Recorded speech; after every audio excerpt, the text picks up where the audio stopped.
गांव और मॉडर्न बहू का करवा चौथ। पंडित जी कितनी सुंदर लड़की का रिश्ता लेकर आए हैं। मुझे तो ये लड़की देखते ही भाग गई। मोहित बेटा तू बता, तुझे ये लड़की कैसी लगी? माँ, जो आपकी पसंद वही मेरी पसंद। वैसे माँ, मैं तो छोटा हूँ, मुझसे पहले तो अनिल भैया की शादी होनी चाहिए। बेटा मैं तो इसे समझा समझा कर थक गई हूँ, अब तू ही समझा। जब भी शादी का नाम लूं तभी इसका मुंह बन जाता है। ना जाने इस जन्म में शादी करेगा भी या नहीं। ऐसा नहीं है माँ, मैं शादी करूंगा पर अभी नहीं। लेकिन क्यों भैया, क्या आपको कोई लड़की पहले से ही पसंद है? अगर ऐसी बात है अनिल, बता मुझे, मैं तेरी शादी उसी लड़की के साथ करवाऊंगी। कम से कम तेरा घर तो बसे। मुझे एक लड़की पसंद तो है, उसका नाम सुनीता है, लेकिन वो हमारी तरह शहर की रहने वाली नहीं है, बल्कि वो गांव से है और हमारी तरह ज्यादा पढ़ी लिखी भी नहीं है। जब लास्ट टाइम मैं एक प्रोजेक्ट के सिलसिले में गांव गया था, तब मेरी मुलाकात सुनीता से हुई और कब ये छोटी सी मुलाकात प्यार में बदल गई मुझे पता ही नहीं चला। अगर तू उस लड़की से इतना ही प्यार करता है तो मुझे इस रिश्ते से कोई एतराज नहीं है। मैं तेरी और मोहित की एक साथ ही शादी करवाऊंगी। अपनी माँ सुमित्रा की बात सुन अनिल काफी खुश होता है, जिसके बाद सुमित्रा गांव जाकर सुनीता के माता पिता से बात करती है और अपने दोनों बेटों की शादी एक ही दिन रख देती है। शादी की सारी रस्म खत्म होने के बाद सुमित्रा अपनी दोनों बहू का बड़े प्यार से गृह प्रवेश करती है। माँ जी, ये घर तो किसी बंगले से कम नहीं लग रहा है। क्या ये सच में मेरा ही ससुराल है? ऐसा घर तो मैंने शाहरुख खान की एक पिक्चर में देखा था। अरे बहू, ये शहर है और यहाँ पर ज्यादातर लोगों के घर तुझे ऐसे ही मिलेंगे। सुमित्रा अपनी गांव वाली बड़ी बहू को घर के बारे में बता ही रही होती है कि तभी घूंघट ओढ़ी शहरी बहू जानवी एकदम से अपना घूंघट ऊपर कर देती है। शहर से होने की वजह से जानवी ने अपने लहंगे का ब्लाउज भी कट स्लिप बनवाया था, जिसे देख सुनीता अपने मुंह पर हाथ रख लेती है। ही राम, देवरानी जी, ये आपने कैसे कपड़े पहने हुए हैं? या चुन्नी पहनकर आ गई हैं? माँ जी, आपने देवरानी जी से कुछ कहा नहीं? चुप कर गंवार, ये लेटेस्ट फैशन है। आजकल की सभी ब्राइड्स इसी तरह का ब्लाउज पहनती हैं, तेरी तरह ऊपर से नीचे नहीं, समझी? जानवी बहू, ये कोई तरीका है अपनी जेठानी से बात करने का? माफी मांगो इससे। मम्मी जी, आपने सोच भी कैसे लिया कि मैं इस गांव की गंवार से माफी मांगूंगी? न जाने क्या सोचकर आपने इस गांव की गंवार को मेरी जेठानी बना दिया। इतना कहकर शहरी बहू जानवी मुंह बनाकर अपने कमरे में चली जाती है। सुनीता बहू, तो जानवी की बातों का बुरा मत मानना, धीरे धीरे वो तुझे समझने लगेगी। सुनीता को समझाकर सुमित्रा भी अब अपने कमरे में चली जाती है और ऐसे ही दोनों बहुओं की शादी का दिन गुजर जाता है।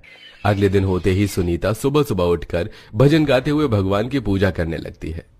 ओम जय जगदीश हरे, स्वामी जय जगदीश हरे, भक्त जनों के संकट, दास जनों के संकट क्षण में दूर करे, ओम जय जगदीश हरे। सुनीता के भजन की आवाज को सुनकर सभी लोग नीचे आरती में आ जाते हैं। वहीं अपने कमरे में सो रही जानवी की भजन से नींद खराब होने लगती है और वो गुस्से में उठकर सीधा नीचे आ जाती है। अरे जानवी, तुम आ गई? मैं तो आरती लेकर तुम्हारे कमरे में ही आ रही थी। ये लो, तुम भी आरती ले लो। अपनी ये आरती अपने पास रख गवार। तुझे क्या सुबह सुबह कुछ और काम नहीं है जो ये भजन गाकर मेरी नींद खराब कर दी? इतनी मुश्किल से तो मुझे नींद आई थी। अगर अब तेरी भजन की थोड़ी बहुत भी आवाज आई ना तो तेरी जुबान काट के रख दूंगी, समझी? सुनीता के गांव से होने की वजह से जानवी को बिल्कुल भी पसंद नहीं करती थी। सुनीता अकेले ही घर की सारी जिम्मेदारी को भी संभालती है। जहां सुनीता दिन भर घर के कामों में लगी रहती, वहीं जानवी कभी फ्रेंड्स के साथ मॉल जाती तो कभी क्लब। ऐसे ही समय गुजरता है और करवा चौथ को सिर्फ एक दिन रह जाता है। जानवी, सुनीता बहू, शादी के बाद ये तुम्हारा पहला करवा चौथ है। करवा चौथ पर सास बहू को सरगी देती है। इस सरगी के अंदर काजू बादाम किशमिश मिठाइयाँ सब कुछ है। कल सुबह सूरज निकलने से पहले तुम सरगी खा लेना और साथ में ये सुहागन का जोड़ा और श्रृंगार का सामान भी है। कल करवा चौथ पर तुम इन्हीं सामान से तैयार होना। सुनीता अपनी सास सुमित्रा से सरगी का सामान लेकर सुनीता के पैर छूकर आशीर्वाद लेती है, लेकिन वहीं जानवी भी सरगी का सामान देखकर मुंह बना लेती है। माँ जी, ये क्या आपने मुझे बेकार सा सामान दिया है? आपने सोच भी कैसे लिया कि मैं इतनी घटिया क्वालिटी की साड़ी पहनूंगी और ये लाल चूड़ियां और गंदी सी लिपस्टिक लगाऊंगी?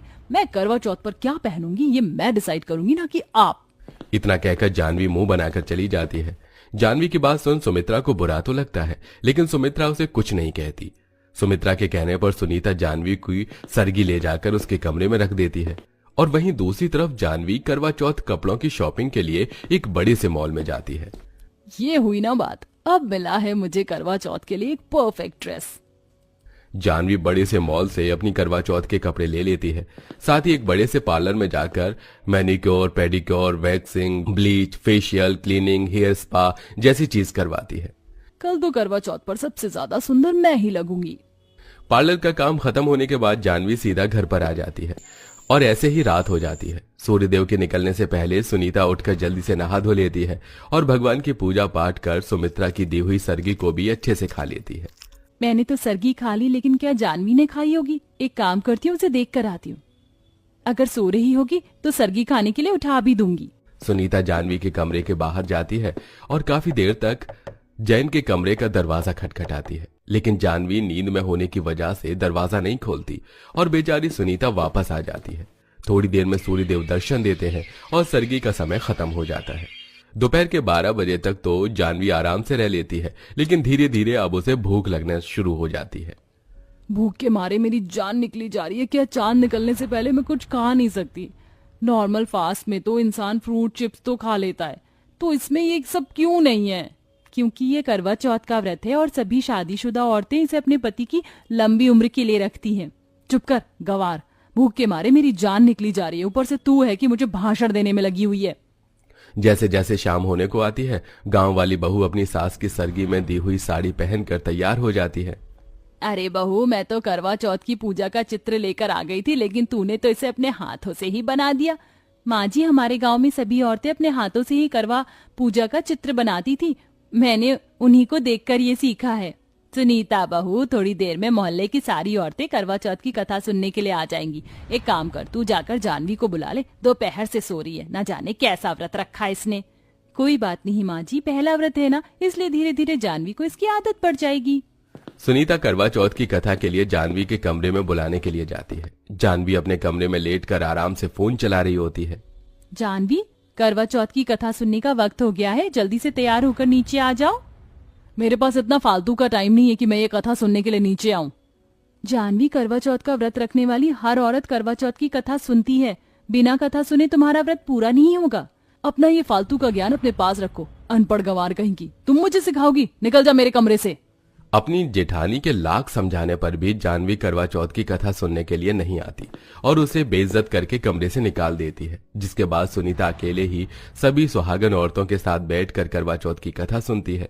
जैसे जैसे शाम गुजरने लगती है, वैसे वैसे अब जानवी की भूख भी काफी बढ़ जाती है।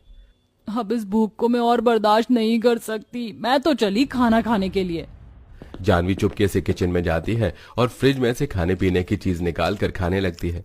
अच्छे से पेट भर जाने के बाद जानवी अपने कमरे में आती है और तैयार हो जाती है। जहां करवा चौथ के दिन सभी सुहागनों ने लाल रंग का जोड़ा पहना था, वहीं जानवी काले रंग के बैकलेस साड़ी पहनकर सबके सामने आती है। जानवी बहू, तेरा दिमाग तो सही है, आज के दिन तूने ये पहना है, जानती भी है तूने कितना बड़ा अपशगुन किया है। अरे माँ जी, आप ये अपशगुन जैसी चीज कुछ नहीं होती है, और वैसे भी मुझे बैकलेस ब्लाउज बहुत पसंद है, इसलिए मैंने सबसे यूनिक और हटकर पहना है। थोड़ी देर में चांद निकल आता है। सुनीता छन्नी में से चांद को देख अनिल को देखती है और अनिल के हाथों से पानी पीकर करवा चौथ का व्रत पूरा करती है। वहीं मोहित अभी रास्ते में ही फंसा होता है। ट्रैफिक होने के चक्कर में मोहित एक शॉर्टकट रास्ता लेकर घर लौट रहा होता है कि तभी कुछ चोर मोहित की गाड़ी पर हमला कर देते हैं और मोहित को लूटकर उस पर चाकू से वार कर देते हैं। कुछ देर बाद उसी रोड से कुछ और लोग गुजरते हैं। मोहित को घायल देख वो उसे जल्दी से अस्पताल में भर्ती करवाते हैं। अस्पताल वाले मोहित की आईडी प्रूफ से उसके घर पर कॉल करते हैं। जैसे ही मोहित के घायल होने की बात उसके घर वालों को पता चलती है तो सभी लोग दौड़े दौड़े अस्पताल आते हैं। आज मेरे बच्चे की हालत है ना, उसकी जिम्मेदार सिर्फ तू है। अगर मेरे बेटे को कुछ भी हुआ तो मैं तुझे छोड़ूंगी नहीं। हे भगवान, मैं क्या करूं, ये मुझसे क्या हो गया?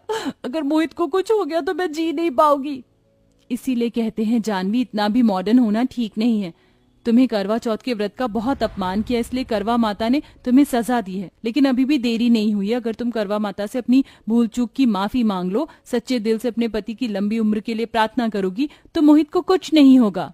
सुनीता की बात मानकर जानवी करवा चौथ के व्रत में की हुई सारी भूलों की करवा माता से माफी मांगती है और अपने पति की लंबी आयु के लिए प्रार्थना भी करती है।